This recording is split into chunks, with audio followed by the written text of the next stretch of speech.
청하여 오라는 제목으로 말씀을 증거하겠습니다. 아라비아 속담에 돌아오지 않는 것 4가지가 있습니다. 첫 번째는 화살입니다. 관악을 향해서 명중을 하며 한번 쏜 화살은 다시 돌아오지 않습니다. 두 번째, 급하게 뱉어단 말입니다. 급하게 뱉어댄 말은 다른 사람의 마음의 상처로 남아있기 때문에 다시 돌아올 수가 없다라는 겁니다. 세 번째로 돌아오지 않는 것은 과거의 생활입니다. 이미 지나가 버린 세월 속에 흔적으로 남아있는 과거의 생활은 절대로 다시 돌아오지 않기 때문입니다. 지금까지 살아온 삶을 되돌아보며 아무리 후회를 하고 탄식을 해도 그 그로운 발자취를 지워버릴 수도 또한 다시 돌이킬 수도 없는 것입니다. 네 번째가 바로 황금 같은 기회입니다. 우리가 아무리 잃어버린 기회에 대해서 슬퍼하고 애를 써봐도 한번 가버린 기회는 다시 돌아오지 않기 때문에 그렇습니다. 첫 번째 선봤던 그 여자가 그렇게 좋은 여자일 줄이야. 그러나 과거는 이미 흘러가 버렸고 다시 돌이킬 수가 없습니다. 고대 시대에는 대부분의 항구들이 수심이 낮아가지고 평상시에 큰 배들이 항구에 접안할 수가 없었습니다. 그래서 수심이 깊어지는 물이 이제 많이 차서 밀물 때, 그때 이제 조류의 힘을 빌려서 항구를 이렇게 이제 접안을 하였습니다. 밀물대가 아닌 배들은 항구 근처에서 밀물대를 기다려야 했던 것입니다. 이렇게 항구 근처에서 밀물대를 기다리는 배를 가리키는 말이 라틴어로 오포르투입니다. 오포르투. 그러니까 이 오포르투는 밀물대 항구에 들어가려고 하는 그 순간을 기다립니다. 그 때를 놓치면 또 한참을 기다려야 되기 때문에 선원들은 정신을 차리고 그 순간을 포착하려고 기다리는 것입니다. 이 오포르투라는 말에서 이 영어의 opportunity라는 이 기회라는 말이 나왔습니다. 항구 근처에서 대기하고 있는 배들에게 물이 밀려드는 밀물의 순간은 항구에 들어갈 서로의 기회인 것이었습니다. 그래서 배들은 그 순간을 기회로 삼아라는 뜻에서 오포르투라는 말이 생긴 것이었습니다. 자, 오늘 본문은 성전에서 예수님이 대제사장들과 장로들에게, 종교 지도자들에게 하시는 말씀입니다. 어떤 임금이 아들을 위해서 혼인잔치를 준비하고 사람을 초대하였습니다. 당시 사람들은 잔치를 할 때 2번을 초대합니다. 첫 번째는 언제 어디서 잔치가 있다는 것을 미리 알려주는 1차적 그런 어떤 통보를 하는 것입니다.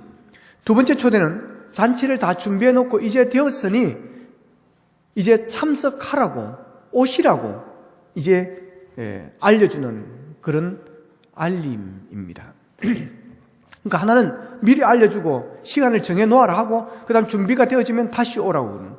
그러니까 오르는 그냥 한 번으로 거의 끝나게 되어지죠.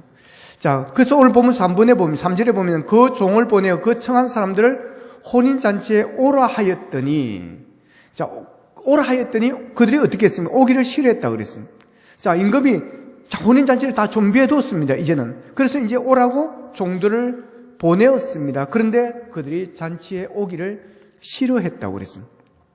오기를 싫어했다고 하는 것은 의도적으로 참석을 거부했다라고 하는 것입니다. 그러니까 임금은 다시 그 종들을 또 보냅니다. 4절에 보면 내가 5천을 준비하되 나의 소와 살찐 짐승을 잡고 모든 것을 갖추었으니 혼인잔치에 오소서 하라. 그러니까 지금 어떤 잔치인지 어떤 메뉴를 준비해 놓고 있는지를 그들이 잘 몰라서 이 정도 이야기하면 오겠지 하고 여러분 메뉴를 다 알려주는 것입니다. 보십시오. 나의 소와 살찐 짐승을 잡고, 여러분 제가 어릴 때도 소는 잘 안 잡았습니다. 여러분. 소는 10월의 가정의 큰 재산이기 때문에 그렇습니다. 돼지는 잡았습니다. 염소는 잡습니다. 그러나 소는 잘 안 잡습니다. 그런데 그 당시에 여러분 소를 잡고 살찐 짐승을 잡아놓고 그 잔치가 어떤 잔치겠습니까? 그러면서 이제 다시 청합니다. 근데 그들은 어떻게 합니까? 5절 6절에 보면 자, 그들이 뭐라 그랬죠? 돌아보지도 않고 예. 세상에 돌아보지도 않는 이런 걸 무시라고 하는 거죠. 요즘 아이들로 이야기하면 무시 정도가 심한 무시를 뭐라 그래요? 예, 도구 무시. 예. 완전히 그런 거죠. 그렇게 하고 메뉴까지 이야기하고 또 보냈는데 돌아보지도 않는 것입니다. 돌아보지도 않는 거예요. 예, 되게 쌀쌀하고 냉정하고 여러분 인생 이리 살면 안 됩니다. 예, 이런 거 아니라도 제가 정중하게 사실은 이렇게 됐는데 못 갔겠다 이런 이야기를 해야지. 예, 이런 사람을 또 다른 말로는 네 가지가 없다 이렇게 말하기도 합니다. 여러분 아무리 하찮은 사람이 이야기하더라도 여러분 이런 무시는 하지 마시기를 축복합니다. 예, 아무리 감정이 상했다 할지라도 여러분 절대로 이런 무시는 하지 마시기를 바랍니다. 예, 그래도 아무리 감정이 안 좋다 하더라도 여러분 누가 요청하는 이야기를 하면 들으시고 그리고 죄송하다 내가 이래서 이렇다 라고 변명을 하시든지 그러셔야지 여러분 뒤돌아보지 않고 싹 이러면 안 됩니다. 전에 있던 교회는 성도들끼리 사이가 안 좋아가지고 싹 이라고 이러는. 예. 자, 되게 냉정하죠. 예. 그러면서 이제 한 사람은 밭으로 한 사람은 자기 사업으로 싹 갑니다. 심지어 신부랑간 종들을 모욕하고 죽이기까지 했대요. 그러니까 이 임금이 분노하는 거죠. 분노 안 할 수가 없습니다. 그래서 7절에 보니까 임금이 노하여 군대를 보내어 그 살인한 자들을 진멸하고 동네를 불살랐다 그랬어요. 자, 진멸은 모조리 죽여 없애는 것입니다. 싹 쓸어버린 것을 이야기하는 거죠. 잔치를 거부한 것도 모자라 심부름간 종들을 죽였으니 분노한 임금의 입장에서는 충분히 가능한 일입니다. 여기 이 비유에서 잔치를 베푼 임금은 하나님을 의미하고 아들은 예수님을 의미합니다. 그래서 오늘 시작할 때 천국은 그랬습니다. 천국은 이런 혼인잔치라고 이야기하고 시작을 하죠. 자, 혼인잔치의 신랑이 예수님이라는 것은 마태복음 9장 15절과 25장 열처녀 비유에서도 이것을 이야기하고 있습니다. 그리고 혼인잔치의 비유의 신부는 교회라는 것도 성경을 통해서 우리에게 자주 이야기를 해주고 있습니다. 자, 하나님께서는 예수님을 보내서 혼인잔치를 벌였습니다. 예수님은 가는 데마다 하나님의 나라를 선포하시고 용서와 회복의 사건을 만들어 주셨습니다. 그래서 예수님이 가는 곳마다 혼인잔치와 같은 그런 큰 잔치가 열렸고 기쁨이 넘치게 되어졌다고 하는 것입니다. 사실 그 잔치에 가장 먼저 찾아와야 할 사람은 누굽니까? 그 당시의 종교 지도자들 아니겠습니까? 많은 사람들에게 말씀을 가르치고 율법을 가르치는 대제사장들과 장로들, 종교 지도자들이었는 것입니다. 하지만 그들은 초청을 거부했습니다. 하나님의 초청을 전하는 사람들을 모욕하고 박해하며 심지어 죽이기까지 하였습니다. 그들은 하나님을 열심히 섬기는 것처럼 보였지만 정작 그들의 중심에는 하나님이 없었다라고 하는 거예요. 여러분, 이게 아주 중요합니다. 종교 생활은 의미가 없습니다, 여러분. 하나님이 그 중심에 없으면 그들의 종교 생활은 아무 힘도 없고 능력도 없고 축복도 없고 영광도 없고 구원도 없는 줄로 믿으시기를 바랍니다. 여러분, 우리가 이것을 조심해야 됩니다. 교회를 오래 다녔다고 하나님이 내가 있는 것이 아닙니다, 여러분. 직분을 받았다고 하나님이 있는 게 아닙니다. 대제사장들 보십시오. 여러분, 바리새인과 세관들 보십시오. 이들이 얼마나 열심히 있습니까? 얼마나 열정이 있습니까? 그런데 자기의 어로, 자기의 율법으로 충만해 있다라고 하는 것입니다. 그 안에 하나님이 없습니다. 여러분 안에 하나님이 계십니까? 여러분의 중심에 예수님이 계십니까? 여러분의 중심에 성령님이 계십니까? 여러분의 중심에 하나님이 계시기를 축복합니다. 이스라엘 지도자들은 그들 중심에 하나님이 없었습니다. 여러분, 우리가 믿는 하나님은 천지를 창조하시고 다스리시는 분이십니다. 그럼에도 우리는 하나님을 무덤덤하게 여기고 아무렇지도 않게 생각할 때가 있다고 하는 것입니다. 그 사람이 하나님을 귀히 여기는지 아닌지 여러 가지를 보면 알 수 있지만 그 중에 하나는 예배 자세입니다. 하나님을 귀히 여기는 사람은 너는 마음을 다하고 뜻을 다하고 힘을 다하여 내 하나님을 사랑하라, 여호와를 사랑하라 하신 말씀대로 마음과 뜻과 힘을 다해서 하나님을 예배하고 찬양하고 경배하며 하나님을 높여드리는 것입니다. 우리의 예배가 이런 예배가 되기를 축복합니다. 초대교회 성도들은 예배에 목숨을 걸었습니다. 예배가 삶이 우선이었고 예배를 위해서는 어떤 것도 포기하고 우선순위를 바꾸었습니다. 지금도 예배의 삶을 보면 하나님을 진정으로 두려워하는지, 하나님을 진정으로 귀히 여기는지, 진정으로 하나님을 경배하고 공경하는지를 알 수가 있다라고 하는 것입니다. 그런데 잔치에 초대받은 대제사장들과 종교 지도자들은 하나님을 귀히 여기지를 않았습니다.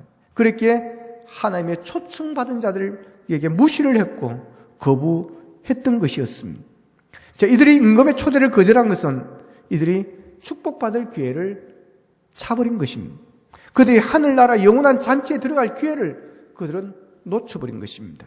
그들은 구원받을 기회를 그들은 거절해버리고 말았습니다. 여러분, 하나님께서 초대하실 때 절대로 거절하지 마시기를 축복합니다. 하나님께서 부르실 때 여러분 거절하지 마십시오. 하나님께서 일을 맡기실 때, 하나님께서 일을 시키실 때 여러분 거절하지 말기를 바랍니다. 하나님이 부르실 때는, 하나님이 주실 때는, 하나님께서 맡기실 때는 여러분 하나님께서 더 좋은 것을 주시고 더 큰 복을 주시기 위해서 우리를 부르시고 맡기는 줄로 믿으시기를 바랍니다. 하나님이 부르실 때, 하나님이 초청할 때 그때가 가장 좋은 때입니다. 여러분, 하나님이 여러분에게 일을 맡기실 때 그때가 최고의 절정기이고 여러분 그때가 최고의 전성기임을 믿으시기를 바랍니다. 주님이 나에게 일을 시킨다면, 교회에서 여러분 일을 시킨다면 여러분 그때가 지금 최고의 전성기라고 생각하면 됩니다. 여러분, 그런데 거절하면 기회를 놓치는 것입니다. 인정받는 것을 부정하게 되어지는 것입니다. 여러분, 깨구리가 몇 철인 줄 아십니까? 깨구리도 몇 철? 한 철입니다. 전성기가 늘 있는 게 아니라는 것입니다. 여러분, 절정기가 항상 있는 게 아니라고 하는 것입니다. 인정받을 때가 늘 있는 게 아니라고 하는 것입니다. 다 때가 있습니다. 그래서 불러줄 때가 여러분 좋은 때이고요, 여러분 하나님이 부르실 때가 가장 좋은 때이고 인정해 줄 때가 가장 전성기임을 기억하시기를 바랍니다. 때가 지나면요 안 불러줍니다. 때가 지나면요 일 안 시켜줍니다. 때가 지나면 일 안 맡깁니다. 다 때가 있습니다. 근데 그 때가 속히 지나간다고. 이번 주 목사의 수련회를 갈 때 은퇴하신 목사님 몇 분 따라가셨습니다. 그분이 하시는 말씀입니다. 젊다고 까불지 마라. 곧 너희들이 이 자리에 서게 될 것이다. 짠하더라고요. 그분들도 우리와 같은 때가 있었고 전성기가 있었다는 것입니다. 잘 나갈 때가 있었다는 것입니다. 그들이 은퇴하고 그 자리에 그렇게 서서 젊은이와 함께 다니면서 보기에 좀 그렇게 보일 것이라고 그들이 생각이 했겠습니까? 그런데 언제 이렇게 되었는지, 언제 이 자리에 섰는지 그러면서 하시는 말, 까불지 마라. 너희들도 곧 머지않아 이 자리에 서게 될 것이다. 여러분, 우리가 일할 수 없는 그 때가 속히 온다는 사실을 기억하시기를 바랍니다. 어두운 밤 시대리니 내 직분 지켜서 산이슬 맺힐 때에 일찍 일어나 해 돋는 아침부터 힘써서 일하라. 그 다음 뭐라고 했어? 일할 수 없는 밤이 속히 오리라. 어두운 밤 시되리니 내 직분 지켜서 일할 때 일하면서 놀지 말아라. 낮에는 수고하나 쉴 때도 오겠네. 그 다음에 일할 수 없는 밤이 속히 오리라. 그렇습니다. 여러분, 일할 수 있을 때가 전성기입니다. 일을 맡기실 그때가 여러분 최고의 좋은 때임을 기억하시기를 바랍니다. 일할 수 없는 밤이 속히 우리에게도 다가온다는 사실을 아셔야 됩니다. 언제 힘써 일하라는 것입니까? 지금입니다. 현재입니다. 지금 일할 수 있을 때 힘써 일하라고 하는 것입니다.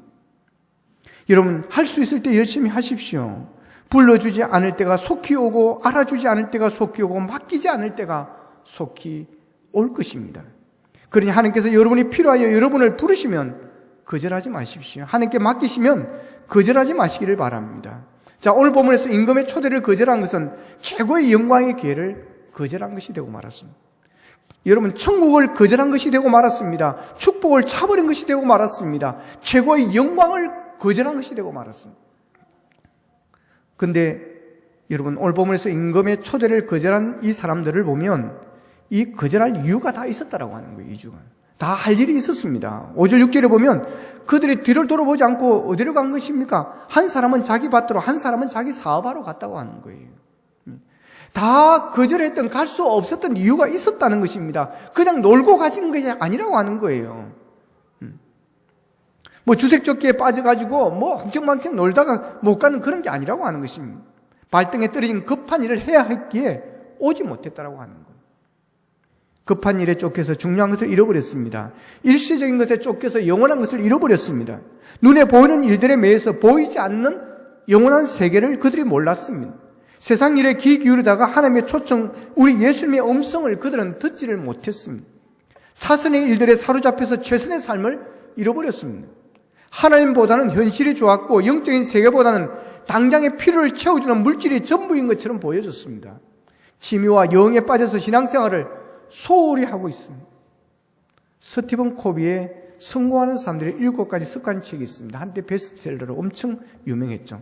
자, 이 세상에서 성공하는 사람, 그 책에 보면 이 세상에서 성공하는 사람들을 보면 환경에 끌려가는 사람들이 아니라 주도적으로 사는 사람이라고 그랬습니다. 따라합시다. 환경에 끌려가지 맙시다. 예. 환경에 끌려가지 말아요. 누가 그러면 가고 또 저기서 그러면 가고 환경에 끌려가지 말아요. 주도적인 삶. 나는 하나님의 아들이십니다. 나는 하나님의 종입니다. 나는 믿음의 사람입니다. 그래서 나는 주의를 지켜야 합니다. 나는 기도하러 가야 됩니다. 여러분, 주도적인 삶을 사시기를 축복합니다. 일과 사업 때문에 임금의 초대를 거절한 자들은 일시적인 세상 일로 영원한 하나님의 초청을 그들은 거절하고 말았습니다. 심지어 하나님의 초청을 받은 사람들을 모욕하고 박해하며 죽이기까지 하였던 것입니다. 임금의 초청을 거절한 자들은 나름대로 이유가 있었습니다. 그러나 하나님은 그 이유를 인정해 주지 않았다라고 하는 것입니다. 이것을 하나님이 봐주지 않았다라고 하는 것입니다. 저는 봐줘야 됩니다. 저는 그렇다고 하면 뭐 그냥 인정해 줍니다. 그러나 속으로는 인정하지 않죠. 예. 왜 기도하러 안 나올까? 예. 중직자인데 왜 심야 기도도 안 나오고 새벽 기도도 안 나올까? 예.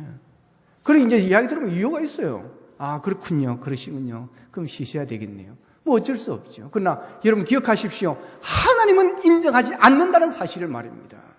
하나님은 우선순위가 뭔가를 주님 분명히 하기를 원하신다는 사실을 믿으시기를 축복합니다. 여러분, 달란트 비유에 보면 한 달란트 받은 자가 한 달란트를 땅에 묻어두었다가 가져왔습니다.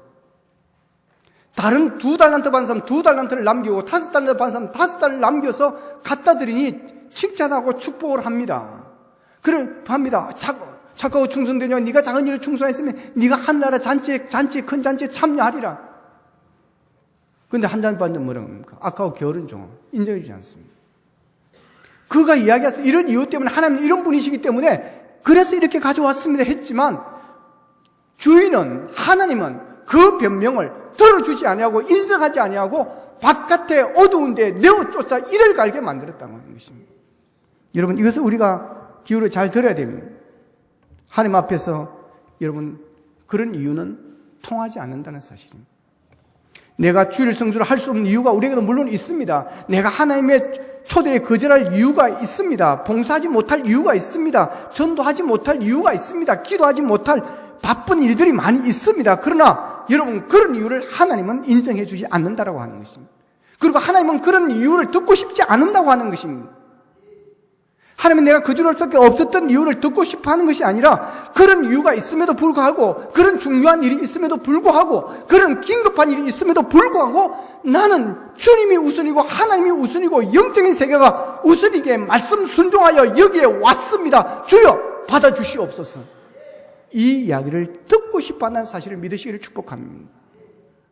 오늘 본문에 먼저 초대받은 자들을 보면 한 사람은 자기 밭으로 한 사람은 자기 사업하러 갔다고 그랬습니다. 근데 여기서 하나님께서 바라신 게 뭐겠습니까? 자기 밭으로 가는 것이 아니라 자기 밭으로 지금 꼭 가야 함에도 불구하고 잔치의 자리로 오는 것입니다.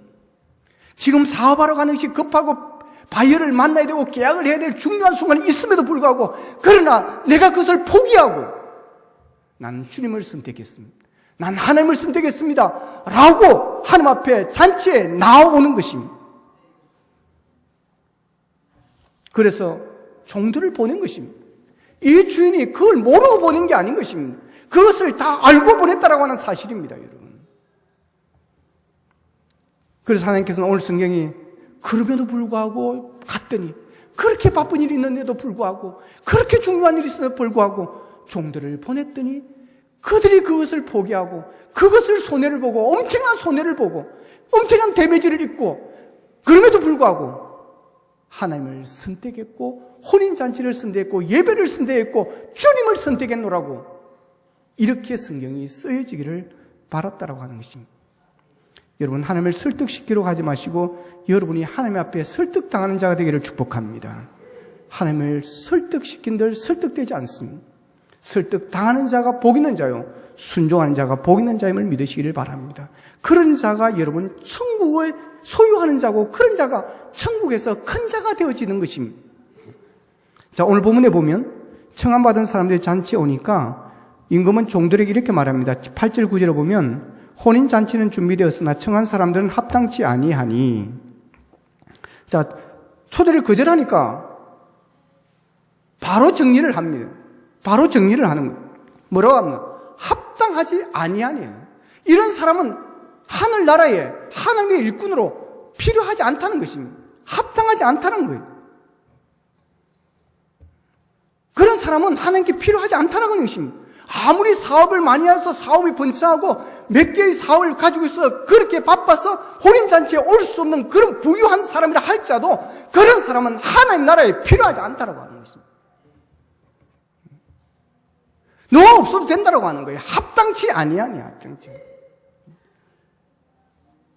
얼마나 무서운 말입니까, 여러분? 여러분, 직장에서도 교회에서도 가정에서도 필요 없는 사람, 합당치 않는 사람이 되면 안 됩니다. 가장 불행한 사람이에요. 하나님의 초청을 거절하면 합당하지 않은 자가 됩니다. 하나님께서 맡기시는 그 말씀에, 그 일에 순종하지 않으면 합당하지 않은 자로 하나님은 정리를 해버리십니다. 초대를 거절하지 마십시다. 합당하지 않은 자가 아니라 하나님 앞에 합당한 자로 꼭 필요한 하나님의 일꾼이 되기를 원합니다. 너 아니면 내가 다른 사람을 시킬 수가 없어. 나는 너 아니면 초대할 사람이 없어. 나는 너 아니면 이 일을 맡길 수가 없어. 우리가 그런 사람 되기를 축복합니다. 여러분 기억하십시오. 먼저 초청받은 자들이 이 초청을 거절했다고 해서 하나님 나라 잔치가 취소되는 것은 아니었다고 하는 겁니다. 천국 잔치가 중단되는 것도 아니고 포기되어지는 것도 아니라는 사실입니다. 그 누가 거절하고 핍박하고 방해해도 천국 구원 잔치는 영원히 계속해서 지속되어질 것입니다. 그래서 내 길로 나가서 길에 나가서 사람을 만나는 대로 청하여 오라는 것입니다. 10절에 보면 종들이 길에 나가서 악한 자, 선한 자, 만나는 자를 모두 데려오니 혼인잔치에 손님이 뭐했다? 가득한지라. 이것이 하나님이 원하시는 것입니다. 이것이 아버지의 마음인 것입니다. 한 사람이라도 더 데려와서 가득하게 채우는 것입니다. 그냥 오지 않는다고 그것으로 끝이다, 됐다, 우리끼리 하자, 그러지 않는다라고 하는 것입니다. 왜 그런 것입니까? 한 영혼이라도 이 혼인잔치의 기회를 통해서 구원하고 천국에 함께 오기를 원하신다고 하는. 그래서 가득히 채워지는 그 시간까지 계속해서 나가서 데려옵니다. 이 동일한 사건을 기록하는 누가복음 14장 21절에서는 빨리 시내의 거리와 골목으로 나가서 가난한 자들과 몸 불편한 자들과 명인들과 전원자들을 데려오라 그럽니다. 그리고 이어서 23절에 보면 강권하여 데려다가 내 집을 채우라 그럽니다. 왜 강권하면서까지 그 집을 채우라 하겠습니까? 아버지의 마음은 한 영혼이라도 더 데려와서 더 구원받기를 원하신다고 하는 것입니다. 그래서 전원자들, 악한 자들, 또한 가난한 자들, 몸 불편한 자들이 다 왔습니다. 여러분, 천국은 유대인의 왕국이 아닙니다. 모든 민족의 경계를 뛰어넘습니다. 천국은 건강한 자들의 왕국이 아닙니다. 약한 자들과 병든 자들도 거기에 들어갑니다. 천국은 많이 배운 자들의 왕국이 아닙니다. 못 배운 자도 거기에 들어감을 보여주는 것입니다. 마음씨 착한 사람만 가는 곳이 아닙니다. 악한 자로 데려오라가는 것입니다. 그래서 하나님을 만나고 주님을 만나고 그래서 그가 회개하고 하나님의 자녀가 되어 하나님의 백성이 되기를 원한다고 하는 것입니다. 간음 현장에서 붙잡힌 여인도 용서받았습니다. 삭개오도 그날에 들어갔습니다. 그때 나는 잃어버린 자를 찾아 구원하기 위해서 왔다 그랬습니다. 그렇습니다. 우리는 어떤 일이 있어도 청하여 데려다가 집을 채우는 것이 아버지의 마음이요 아버지의 뜻인 일로 믿으시기를 바랍니다. 오늘 본문의 종들처럼 길에 나가서 악한 자, 선한 자, 가난한 자, 부한 자, 병든 자, 건강한 자 모두를 데려다가 혼인잔치, 우리 해피데이에 채우는 그런 일들이 있었으면 좋겠습니다. 그것이 아버지의 마음인 줄로 믿습니다. 자, 오늘 본문에 보면 손님들이 다 모였습니다. 그러니까 이제 그 임금이 손님들을 보러 나가는 것입니다. 가서 이제 보는데 한 사람이 예복을 입지 않은 것이었습니다. 임금이 그 사람에게 왜 예복을 입지 않았느냐고 물으니까 그 사람이 아무 말을 안 합니다. 아무 대답을 못했어요. 잔치에 참여한 사람들은 미리 청함받은 사람들이 아니라 길가에서 초대받은 그런 사람들이었습니다. 당연히 집에 돌아가 예복을 입을 시간도 없었고 대부분이 평민이었기 때문에 임금의 잔치의 자리에 어울리는 예복을 가진 사람도 없었을 것입니다. 당시 임금이 잔치를 베풀 때는 대부분 궁궐에서 예복을 제공해 주었다고 그럽니다. 그러니까 이 사람들이 예복을 어디서 준비해 옵니까? 라고 궁금해할 수 있는데 그때는 예복을 준비하다가 들어오면 입고 들어올 수 있도록 이렇게 만들었다. 그러므로 잔치에 초청받은 사람은 궁궐에서 제공하는 그 예복을 입었을 것입니다. 그래야만 혼인잔치에 격이 맞기 때문에 그렇습니다. 그런데 오늘 본문에 보면 예복을 입지 않은 한 사람이 있습니다. 본문 13절에 보면 임금은 그 모습을 보고 이렇게 말합니다. 그 손발을 묶어 바깥 어두운 데에 내던지라. 거기서 슬피 울며 이를 갈게 되리라 하니라. 왜 그 사람은 예복을 주었으면 입지 않았을까요? 아마 왕궁에서 주는 예복을 무시한 것 같습니다. 꼭 갈아입어야 되나? 오라고 했으면 밥이나 먹고 가지 뭐. 그런 마음이었을 것 같습니다. 여기서 예복은 회개에 합당한 열매를 의미하는 겁니다. 초청은 모든 사람들이 받았습니다. 하지만 초청을 받은 후에는 회개하고 그 합당한 열매를 맺어야 된다고 하는 것입니다. 잔치는 악한 자도 초대받았습니다. 하지만 천국 잔치에 초대받았으면 구원의 은혜를 누리게 되었다면 변해 있어야 옳은 것입니다. 오늘 보면 14절에서 청함받은 자는 많되 택한 위원자는 적으니라고 그랬습니다. 그래서 우리가 초청한 예비신자들을 위해서 기도해야 되는 이유가 바로 여기에 있습니다. 그들이 청함받은 것으로 끝나는 것이 아니라 주여 저들이 택함받은 자 되게 하여 주시옵소서.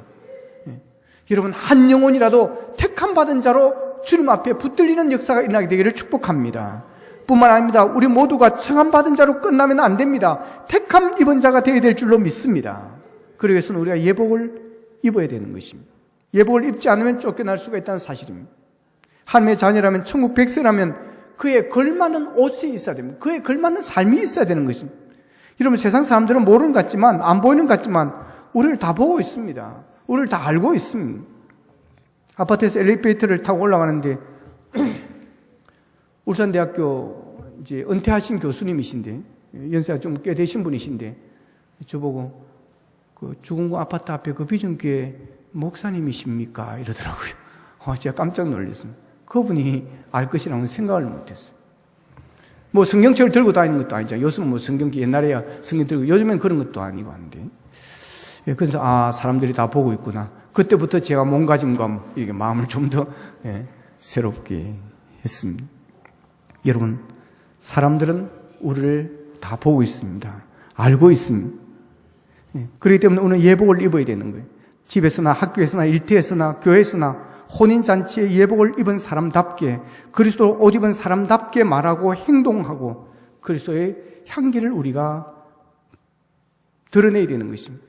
그래서 우리는 운전을 할 때도 조심스럽게 하고 교통법규도 우리가 지키고 그래야 되는 것입니다. 그래서 요 앞에 나가다 좌회전 확 틀지 말라고. 우리 전도사님 처음 와가지고 몰라가지고 여기서 팍 틀더라고요. 내가 세보니까. 그래서 다 요 보고 중앙 앞에 딱 보고 있으니까 그러지 말고 저리 돌아가라고 지금 가르쳤습니다. 사람들이 다 봅니다, 여러분. 교회 지하에서 나오는 게 다 보이는. 그러니까 우리가 작은 이런 거 하나에도 우리가 모범을 보여야 되는 것입니다.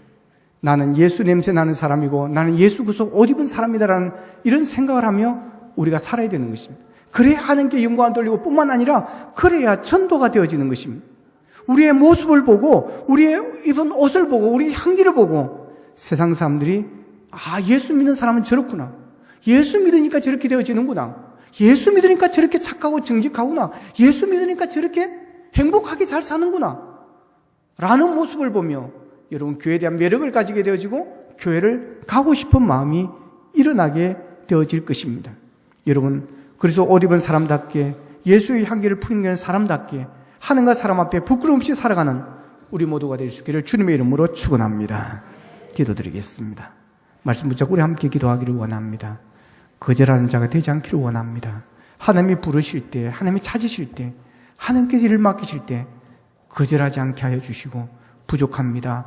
못할 이유가 있지만 아버지 급한 일이 있지만 중요한 일이 있지만 그러나 주님 하겠습니다.